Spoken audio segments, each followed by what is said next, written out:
Sir నమస్కారం sir. నమస్తే అండి. సార్ మంచు ఫ్యామిలీలో వివాదాలు ఇప్పటికి కూడా తగ్గుముఖం పట్టట్లేదు. ఒకసారి రైజ్ అవ్వడం, ఒకసారి తగ్గిపోవడం అలా మొత్తం కంటిన్యూ అవుతూనే వస్తుంది సార్. మరి నిన్న కూడా ఈ వివాదం రావడం, జలపల్లిలో నివాసం దగ్గర మనోజ్ గారు నిరసన వ్యక్తం చేస్తూ మీడియాతో మాట్లాడడం ఏంటి సార్ ఇది ఇంకా తగ్గకపోవడానికి కారణం ఏంటి? తగ్గకపోవడానికి కారణం అంటే అది కంక్లూడ్ చేసుకోవాలి కదా వాళ్ళు. అంటే మొన్న సంక్రాంతికి ఒక గొడవ జరిగింది. గొడవ జరిగినప్పుడు వాళ్ళు పోలీసులు ఇన్వాల్వ్ అయ్యారు. వాళ్ళ వైపు నుంచి ఇన్వాల్వ్ అయ్యారు. ఆయన లోపలికి అలౌ చేయలేదు.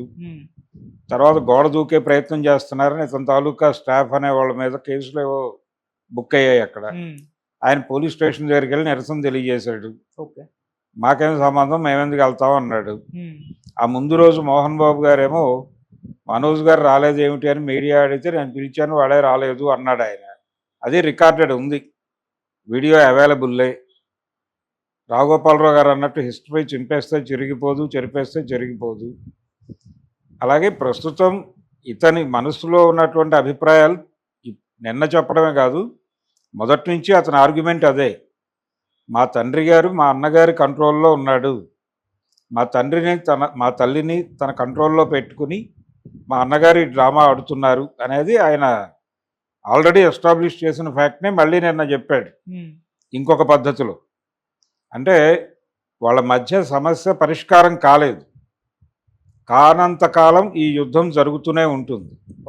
ఆ సమస్య పరిష్కారం అయినప్పుడు మాత్రమే ఆ మంచు కరుగుతుంది, లేకపోతే అది గడ్డగానే ఘనీభవించే ఉంటుంది. సమ్మర్ కాబట్టి మంచు కరిగిపోతుంది అనుకుంటే పొరపాటే. అది మరింతగా గడ్డగడుతోంది. ఆ మరింతగా గడ్డ కట్టడానికి కారణం ఎవరో ఆయనే చెప్పాడు, విష్ణు గారు అడ్డం పడుతున్నాడు సెటిల్మెంట్కి అని.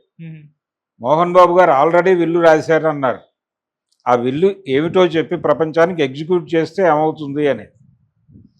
ఆయనకి సమానమైనటువంటి దామాషా ప్రకారం సరైన నిష్పత్తిలోనే ఈ ఆస్తి పంపకం జరిగిందా అనేది ఒకటి క్లారిఫికేషన్ కావాలి. లేకపోతే ఇది రోజువారీ రోడ్డు మీద గొడవగా మారిన ప్రతిసారి అది పబ్లిక్ ఇష్యూగా మారుతుంది. పబ్లిక్ ఇష్యూగా మారిన ప్రతిసారి వాళ్ళ కుటుంబం గురించి ఎవరో ఒకళ్ళు మాట్లాడాల్సిన పరిస్థితి వస్తుంది. ఎందుకు మా కుటుంబం గురించి మాట్లాడుతున్నారు మీరు పదే పదే అని వాళ్ళేమో అడుగుతున్నారు. అడగటం అంటే టోటల్ మీడియాని ఎందుకు మరి అంత ఇది చూపిస్తున్నారు, ఎందుకు అంత ఇంట్రెస్ట్ పే చేస్తున్నారు మీరు అని మాట్లాడుతున్నాడు ఆయన. విష్ణు గారు కొంచెం గట్టిగానే మాట్లాడాడు ఈ విషయం. మీరు రోడ్డు మీదకి వచ్చి గొడవ పడినప్పుడు అనివార్యంగా మీడియా మాట్లాడుతుంది. ఎందుకు మాట్లాడుతుంది అంటే దానికి సంబంధించి ప్రజల్లో క్యూరియాసిటీ ఉంటుంది. అది ఎవరో కుటుంబం కాదు, మోహన్ బాబు కుటుంబం. మోహన్ బాబు కుటుంబం గొడవ అనే దానికి ఒక సాలబిలిటీ ఉంటుంది. ఆ సాలబిలిటీని దృష్టిలో పెట్టుకుని మీడియా అటెన్షన్ పే చేస్తుంది. ఇది కూడా వ్యాపారమే, ఇదేదో దేశోద్ధరణ కార్యక్రమం అని నేను చెప్పట్లేదు. ఇది వ్యాపారమే. ఈ వ్యాపారంలో ఇది అవసరం, ఇది అనివార్యంగా అవసరమైన ఎలిమెంట్. అందుకని పిక్ చేస్తారు. పిక్ అయ్యే పరిస్థితులు కల్పించడం మీది తప్పు. మీరు ఏదున్నా లోపల మాట్లాడుకోండి, బయటకు వచ్చి ఎందుకు మాట్లాడుతున్నారు? బయటకు వచ్చి మాట్లాడటం వెనకాల ఆయన ఉద్దేశం ఏంటి? ఎందుకు నిరాహార దీక్ష చేశాడు? ఎవరు చూడకపోతే ఎందుకు చేస్తాడు ఆయన? మీడియా వస్తుంది, అటెన్షన్ పే చేస్తుంది, ఇది ప్రపంచానికి తెలుస్తుంది, ప్రపంచం మాట్లాడుకుంటుంది. ప్రపంచం మా కుటుంబ విషయం మాట్లాడటానికి మా నాన్నగారు ఇష్టపడరు, ఇలా మాట్లాడే పరిస్థితులు కల్పిస్తున్నాం మనం అనుకునే ఆయన తనని పిలిచి సమస్య పరిష్కరించి బాబు నీకు రావాల్సినవి ఇదిగో ఇస్తున్నాను అని అంటారు అనే ఉద్దేశంతోనే ఆయన అక్కడ పీఠం పెట్టాడు మనోజ్. అంతకుమించి వేరే రీజన్ ఏం లేదు. మీడియా ఫోకస్ ఉండదు, ఎవరు మాట్లాడరు, ఎవరు పబ్లిష్ చేయరు అనే గ్యారంటీ ఇస్తే ఆయన ఎందుకు ధర్నా చేస్తాడు? అక్కడ హాయిగా వెళ్ళి ఇంకేదన్నా ఊళ్ళో పడుకుంటాడు కదా. ఏసీలో సమ్మర్లో ఎందుకు రోడ్డు మీద నిలబడాలి? నిలబడ్డాడంటేనే ఆయన ఉద్దేశం అది, మీడియా కవరేజ్ వస్తుంది, కుటుంబ పరువు రోడ్డు మీదకి వేస్తున్నాడని లోపలికి పిలిచి ఓ పావలా ఇస్తారు అనే ఉద్దేశమే ఉంది ఆయనకి. ఆయన ప్రధానమైన ఆరోపణ గతంలో కూడా చేశాడు ఆయన. ఇది ఆ స్కూలుకు సంబంధించి లేదా వాళ్ళ విద్యా సంస్థలకు సంబంధించి ఒక బాడీ ఉంది, దానిలో తను కూడా ఒక మెంబరే అని చెప్పాడు ఆయన. టోటల్ మా ఫ్యామిలీ చాలామంది ఉన్నారు, మంచు విష్ణు గారు సర్వం సహా అధికారి కాదు, ఆయనే వారసుడు కాదు. దానిలో నేను భాగస్వామినే. నేనే కాదు, కుటుంబంలో ఇంకా కొంతమంది ఉన్నారు. అందరినీ నెమ్మదిగా పక్కకి నడిపేసి వాళ్ళదిగా వాళ్ళు ప్రొజెక్ట్ చేసుకుని దాన్ని తన కంట్రోల్లో పెట్టుకోవడానికి తన అన్నగారు ప్రయత్నం చేస్తున్నారనే విషయం ఆయన తిరుపతిలో మాట్లాడాడు. ఎవరు? మనోజ్.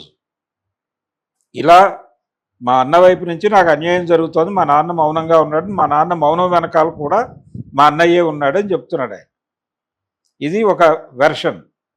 దీని మీద ఎవరైనా పెద్ద మనుషులు ఇన్వాల్వ్ అయ్యి ఇద్దరిని కలిపి కూర్చోబెట్టి ఇదిగో ఇలా ఇలా పంచుకుండా సెటిల్ అయిపోతుందని చెప్పడానికి ఎవరికి ఉండే ఇబ్బందులు వాళ్ళకు ఉన్నాయి. వెళ్ళి ఎవరితో మాట్లాడాలి? వీళ్ళు ముందు మోహన్ బాబుతో మాట్లాడాలి. మోహన్ బాబుకి విని కన్సిడర్ చేసే పరిస్థితి ఉందా? ఈ కాన్ఫ్లిక్ట్ని ఆయన తన కంట్రోల్లో తీసుకుని పరిష్కరించే పరిస్థితి దాటిపోయిందేమో అనిపిస్తోంది జరుగుతున్న పరిణామాలు చూస్తుంటే. ఎందుకంటే ఇది కంటిన్యూ అవుతుంది. అడపాదడప మోహన్ బాబు గారి బర్త్డేకి దానికి విషెస్ చెప్తున్నాడు అతను. ఏది ట్విట్టర్ వేదికగానే కావచ్చు కానీ విషెస్ చెప్తున్నాడు మనోజ్. చెప్పిన ప్రతిసారి చివరిలో ఏదో ఒక వాక్యంలో ఒక ఎత్తిపొడుపు కూడా ఉంటుంది.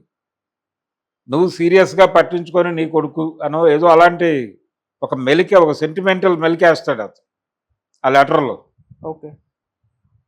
అలాంటి మెలికలేసి ఉత్తరాలు రాశాడు. ఈ గొడవ అయిన తర్వాత కూడా ఉత్తరాలు వెళ్ళినాయి. ఆయనకు విషెస్ చెప్పాడు ఆయన బర్త్డేకి దానికి. ఇదంతా ఒక ఎత్తు. ప్రధానంగా అది ఆస్తి వివాదం. ఆ ఆస్తి వివాదం పరిష్కారం అయ్యే వరకు ఈ గొడవ నడుస్తూనే ఉంటుంది. రెండోది ఆయన ఇప్పుడు ఆ కాలేజీ స్కూల్కి సంబంధించిన డబ్బుల్లో మెజారిటీ డబ్బులు తీసుకెళ్ళిపోయి అందులో ఇన్వెస్ట్ చేశారు. ఏది కన్నప్ప తేడా అయితే ఈ వీటన్నిటికీ కమిటీ రెస్పాన్సిబుల్ అయితే తాను కూడా రెస్పాన్సిబుల్గా మారుతాడు. మారినప్పుడు ఎందుకు నేను అనవసరంగా రెస్పాన్సిబుల్గా మారాలి నాది కాని ప్రాజెక్టుకి అనే ఉద్దేశంతో నేను క్వశ్చన్ చేస్తున్నానని కూడా చెప్పాడు ఆయన. సో ఇది కొంచెం కాన్ఫ్లిక్ట్ బలంగా ఉన్నటువంటి వ్యవహారమే, చిన్న గొడవ కాదు. అలా దాన్ని ఆ కోణంలో పరిష్కరించాలి ఎవరో ఒకళ్ళు కూర్చుని. ఎవరికి వాళ్ళు ఆ ఫ్యామిలీలోకి వెళ్ళి సెటిల్మెంట్ ఎలా చేస్తాం అనే ఉద్దేశంతో ఎవరికి వాళ్ళు అలా ఉండిపోయారు సైలెంట్గా.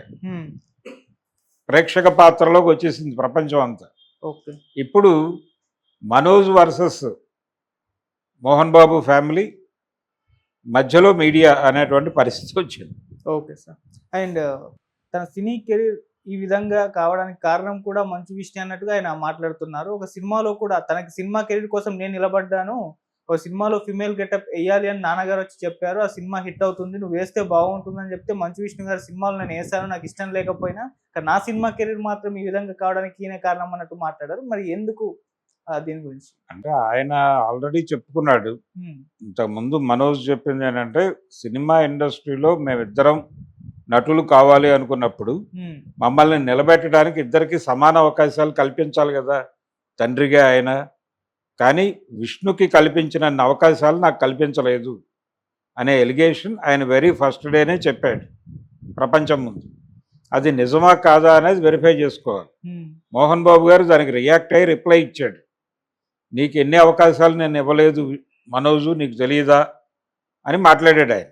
వీడియో ఆడియో రెండూ ఉన్నాయి. సో ఆ వివాదం ఉంది.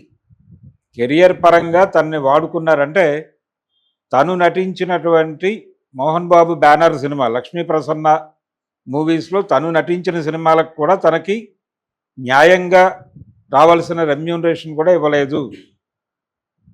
ఇది ఫ్యామిలీ ప్రాజెక్ట్ కింద నటించాను నేను, కానీ నాకు రెమ్యూనరేషను దానిలో ఏదైనా వస్తే దానిలో వాటాను ఇవ్వాలి కదా, అది కూడా ఇవ్వలేదు. టోటల్గా నన్ను పక్కన పెట్టేశారు, నన్ను పట్టించుకోవడం మానేశారు. ఆ మేరకు నేను నష్టపోయాను, నా డబ్బులు అందులో ఉన్నాయి అని కూడా క్లెయిమ్ చేశాడు ఆయన. అది నిజమే కావచ్చు కూడా. అందుకని ఇలాంటివి చాలా విషయాలు ఉన్నాయి వాళ్ళ మధ్య.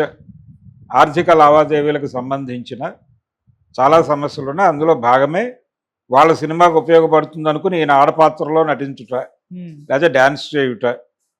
అది ఈ వరుణ్ సందేశ్ వీళ్ళందరితో కలిపి ఒక సినిమా చేశారు వాళ్ళు, పాండవులు 9 అని. దాంతోపాటు ఇంకొక సినిమా గడ్డం గ్యాంగ్, ఇంకోటేదో గడ్డం గ్యాంగ్ రాజశేఖర్ చేసినట్టున్నాడు. ఏదో తీశారు. రాజశేఖర్ చేశాడు. వీళ్ళు కూడా అలాంటి సిమిలర్ స్టోరీ లైన్తో ఏదో సినిమా చేశారు. అంటే ఎక్కువ మంది కనిపిస్తారు. మేబీ పాండవులు తుమ్మజానే కావచ్చు. ఆ సినిమాలో ఈయన ఆడవేషం వేస్తే వేసి ఉండొచ్చు, అంతవరకే. అది కూడా వాళ్ళు మనవాడు చేయగలడు, ఈ ఏరియాలో అతని టాలెంట్ని వినియోగించుకుందామని పిలిచారు. దానికి క్రెడిట్ రేటింగ్ ఉండదు, అతనికి రెమ్యూనరేషన్ కూడా ఇచ్చి ఉండరు. అతని ఆవేదనలో ఇది కూడా లింక్ అయి ఉండొచ్చు. అదే మాట్లాడాడు.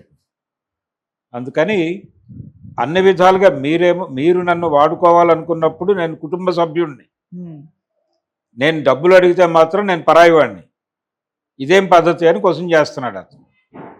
అది తేల్చాలి. అది తేల్చాలంటే మోహన్ బాబు గారు కూర్చుని తేల్చాలి. ఆయన మాట వినే పరిస్థితుల్లో విష్ణు ఉన్నాడా అనేది చూడాలి. లేదు అసలు వీళ్ళందరినీ ఎందుకు ఇలా రోడ్డు మీద గొడవ పడుతున్నారు అని ఎవరైనా పెద్ద మనిషి ఇన్వాల్వ్ అయ్యి సెటిల్ చేయగలరా అంటే వాళ్ళు ఎవరు కనిపించడం లేదు. ఉన్న వాళ్ళలో ఎవరు దీనిలోకి రావడానికి సిద్ధంగా లేరు. రావడం ద్వారా తమ మాట వాళ్ళు వింటారనే గ్యారంటీ లేదు. అందుకని ఎవరు పంచాయతీలోకి ఎంటర్ కావట్లేదు. సో ఆ గొడవ అలాగే నడుస్తుంది. ఇది రావణ కాష్టమే. సరే, కన్నప్ప సినిమా పోస్ట్ పోన్ చేసుకోవడానికి కారణం కూడా మంచి మనసుగా చెప్తున్నారు. నేను భైరవ రోజు రిలీజ్ చేస్తా అన్నందుకే కన్నప్ప సినిమాని తీసుకొని భయపడి పోస్ట్ పోన్ చేసుకున్నానని కూడా చెప్పడం చూస్తున్నాం. మరి ఆ రీజన్ అయి ఉంటుందా మంచు విష్ణు గారు? అవ్వచ్చు, అంటే అదే రీజన్ అయి ఉండొచ్చు అని అనుకోలేం. కానీ వాళ్ళకి ఇంకా టెక్నికల్ సమస్యలు కూడా ఉండొచ్చు. విఎఫ్ఎక్స్ కంప్లీట్ అయి ఉండకపోవచ్చు, లేకపోతే ఇతర అంశాలు ఇంకేవైనా డిస్ట్రిబ్యూషన్కి సంబంధించి క్లియర్గా వీళ్ళు అనేది క్లారిటీ వచ్చి ఉండకపోవచ్చు. రిలీజ్ చేయడానికి ముందు సెటిల్ చేసుకోవాల్సిన విషయాలు అనేక ఉంటాయి. అవన్నీ సెటిల్ కాకపోవడం వల్ల వాళ్ళు రిలీజ్ వాయిదా వేసుకుని ఉండొచ్చు. దాన్ని వీళ్ళు క్లెయిమ్ చేసుకోవడానికి అవకాశం ఉంది కాబట్టి చేసుకుంటున్నారు. వీళ్ళు కరెక్టే. దాని నుంచి ఈ సినిమాని ప్రమోట్ చేసుకోవాలనుకుంటున్నారు. ఈ భైరవం అనే సినిమాని ప్రమోట్ చేసుకోవడానికి కూడా ఉపయోగపడే అంశం అది. సో వాళ్ళ పని వాళ్ళు చేసేసుకున్నారు, అయిపోయింది. సినిమా ప్రమోషన్ అయిపోయింది, దాని జీవితం ఎంతో అది అంతకాలం జీవించింది, అయిపోయింది. కానీ ఇక్కడ కండిషన్ ఏంటి అంటే ఆ సినిమా వరకు అయిపోయింది అలా కాదు కదా. ప్రతిదీ కౌంటే. ఆ కౌంట్లో ఇతని వ్యవహారం ఏమిటి అనేది ఎవరో ఒకళ్ళు మాట్లాడాలి కదా. అందుకని ఇది ఒక రకంగా కుటుంబపరమైనటువంటి వ్యవహారం. కలిసి ఉంటే కలదు సుఖం అనుకుంటారు, కలిసి ఉన్నప్పుడు విడిపోతే అంతకంటే పోరు నష్టం అంటారు. కానీ దాదాపు వీళ్ళు రోజువారీ గొడవలే పడుతున్నారు, ఎవరు ఇన్వాల్వ్ అయ్యే పరిస్థితి కాదు. వాళ్ళకి వాళ్ళే చిరాకు పడి మనం ఎందుకు న్యూస్ అవ్వాలి అని అనుకునేనే చేసుకోవాలి సెటిల్మెంట్. Okay sir. చేసుకుంటే గొడవ ప్రపంచానికి ప్రశాంతత దొరుకుతుంది.